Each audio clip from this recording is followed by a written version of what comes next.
cultural. I have to take difference Yeah. with you on all of this. It just isn't out there. I know Kuwait very well. Yes, there's a Catholic church and whatever, but there's no expectation on the part of the Kuwaitis that foreign community is going to stay in Kuwait. Okay.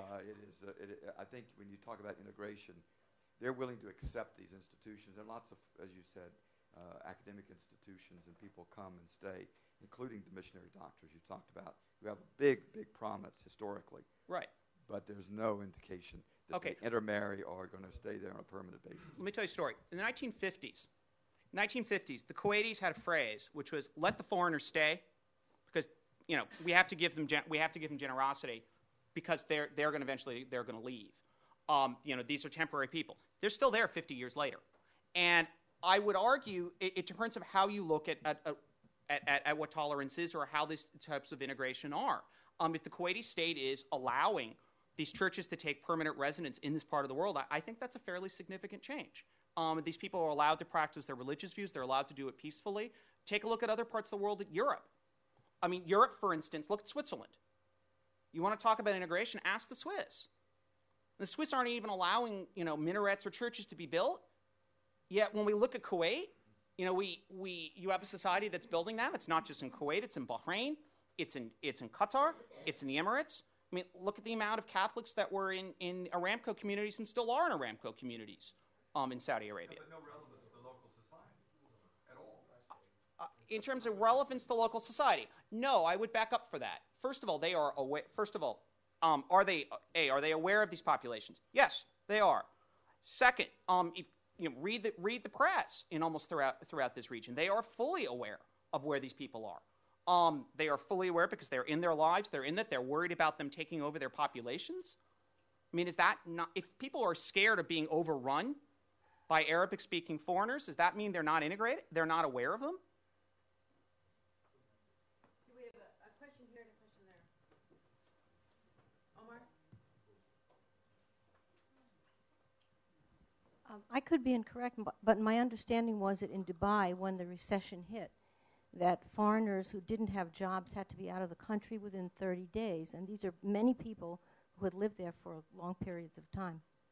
Sure. And if you look at American visa policy, there are plenty of American visa laws that if your job disappears, you have to leave the country. And you have to leave so quickly or else you're in detention.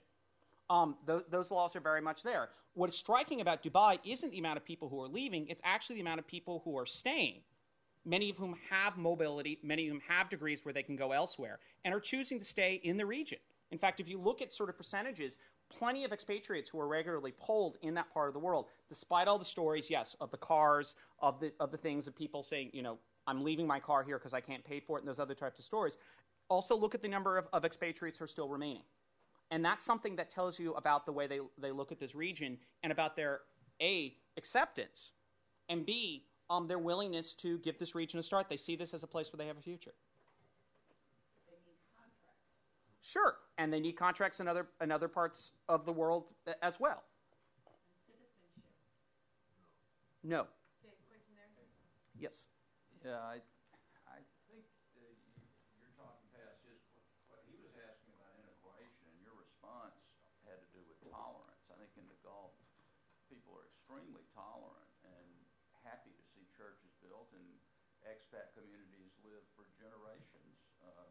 But that's very different from being integrated into the society. The society is still, for all intents and purposes, closed, and no expat foreigner will ever penetrate into the important reaches of the Gulf states where decision-making is carried out. Yes, I would say yes, but let me say yes. It first of all depends on where you are. Second, in terms of expats penetrating into it, who's John Philby? Who's Philby? Philby is an example of a foreigner. There are countless foreigners who have been involved at the highest levels of government in this part of the world. In terms of fully integrating, sure. These societies, that's in part what I said about them.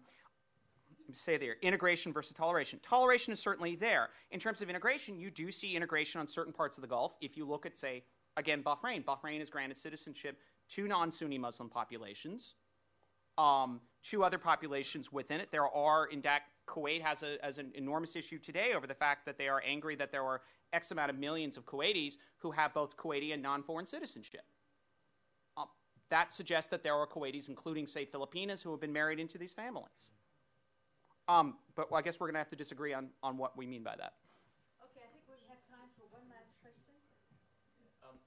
Just to add to this debate that's going on here, I think it's very useful. When I think of these Gulf societies, I don't think of a melting pot. I think more of a buffet. Sure. And when you and so in that sense, it's maybe integration is too strong a word, but as any of you've been to the Gulf, you know that in every hotel you've got big buffets, and you've got an Arabic section, and you've got a Western food section, an Asian section, and in many ways the societies are like that as well. So, just a thought to add. Sure, and let me say this: in terms of allowing or not allowing in, all societies, like what we began the first question, use myths. Powerful, powerful myths that people talk about. People talk about themselves. One of which is that when we can go back to the oil. Another is which these populations are not permanent. They're not going to stay. They're not going to be integrated, even though the opposite is happening. Go ask the folks down in the Southwest the idea that our immigration laws have to be enforced and that we will be able to kick out Mexican and other American populations simply by giving law enforcement the proper tools. That ain't going to happen. Thank you very much, Dr. Foley. Thank you.